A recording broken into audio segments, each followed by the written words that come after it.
Looks like we've got a problem. So I've gone nearly 10 years without having a flat tire, and I get this car for a month and now I've got a flat? Really? So I'm going to show you guys how to plug a tire without even having to take the wheel off the car. So we've got an actual screw here in the tire. I'm going to go ahead and remove that. I got to actually use the summon feature though to back the car up while I'm looking for the nail or the screw, whatever this is going to be here. But that was kind of cool to actually have a real use for summons. So let me put down some cardboard so I can lay down here and get this nail removed. So this is the product I'm going to use to plug up the hole in the tire. These are like $5. You can get these at Walmart or AutoZone. Any auto place sells these. So basically what you do is you just remove the nail and then you clean out the hole with this tool, and then you use this tool to put the actual plug in place. It's not a difficult job. Anyone can do it, and I'm going to show you how. Here we go.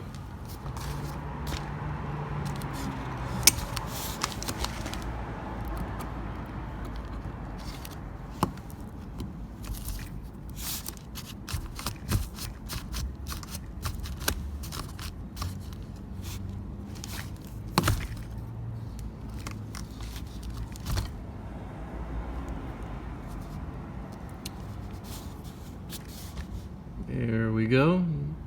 Not a very big screw, but apparently enough to make me lose some air.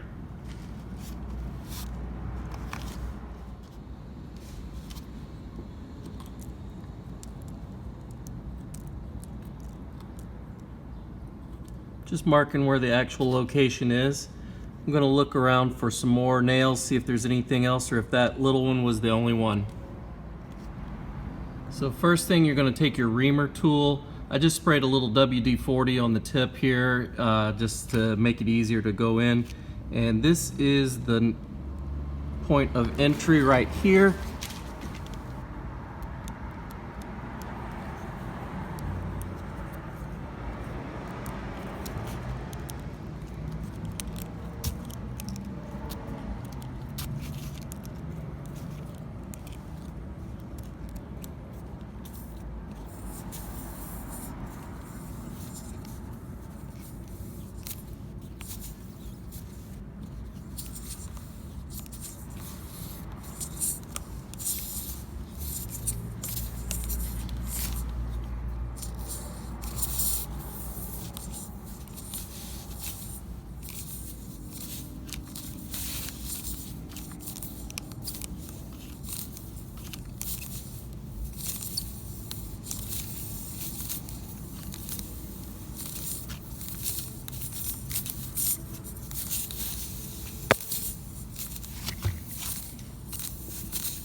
These are the patches. They're actually plugs, and you're gonna just peel them off here.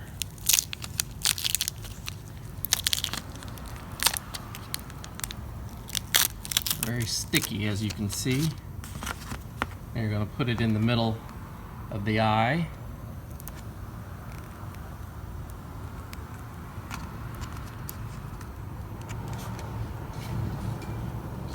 your whatever you got to pull it through. If you can push it through, that's fine.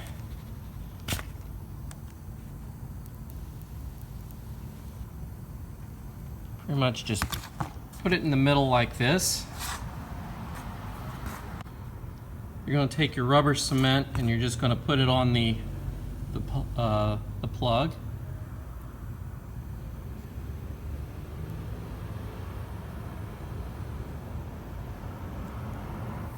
All right, next you're going to remove the reamer.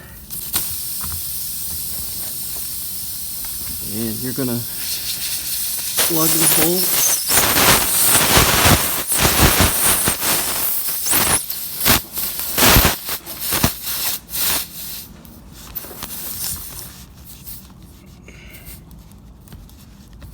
Working it in there. Put quite a bit of pressure.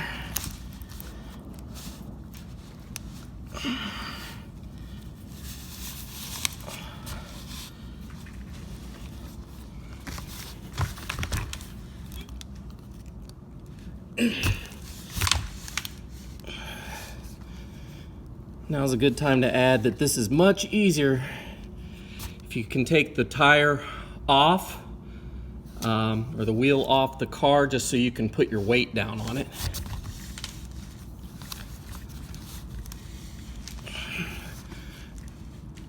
There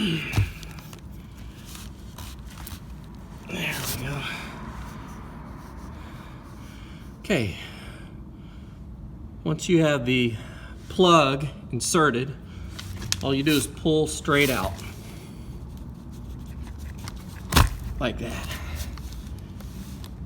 And this is what it's supposed to look like when you're done plugging it. So what you can either do is take a straight razor and cut off that, or you can just leave it like this and just drive it and it'll eventually wear off on its own. But I'm going to cut off the excess, and whatever's left over I'll just drive it off.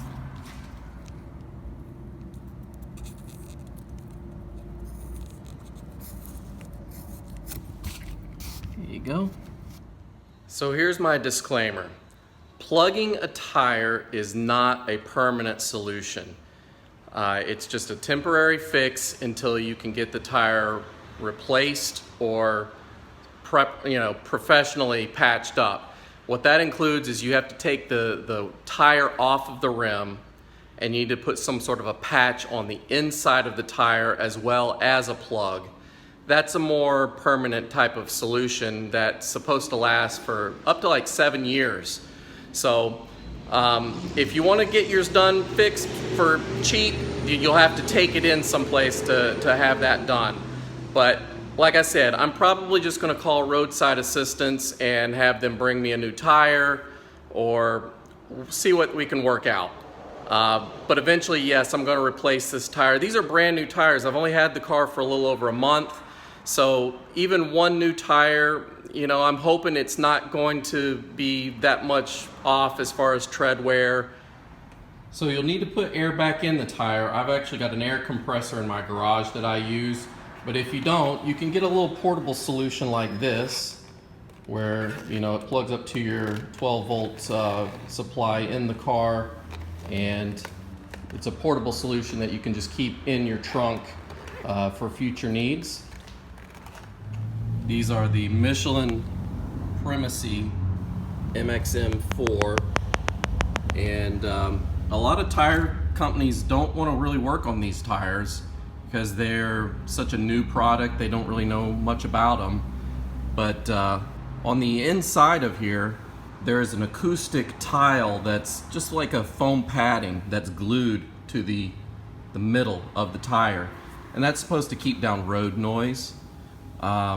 These are also manufactured in a green type of configuration to where it uses less toxic things bad for the environment. But a lot of cars are using these now. It's not just Teslas. I've seen BMW and some other more luxury brands. Like I said, it's basically to keep the road noise down. Okay, so to reset this, it's going to be blank until you start rolling again, but you got to go to your settings here and go to your reset your tire pressure management system sensors there.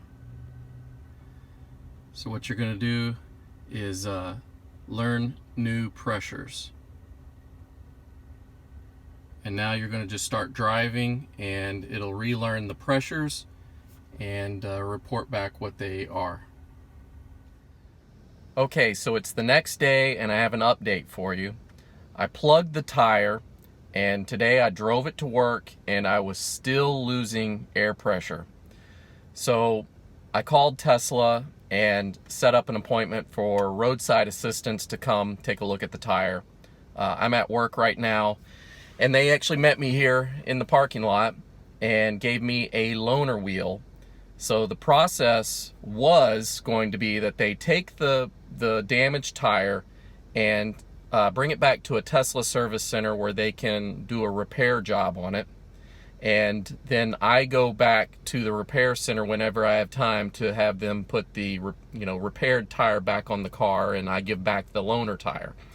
So that just happened. I just had the guy come out here and took off the old tire and gave me a loaner tire, and he just left.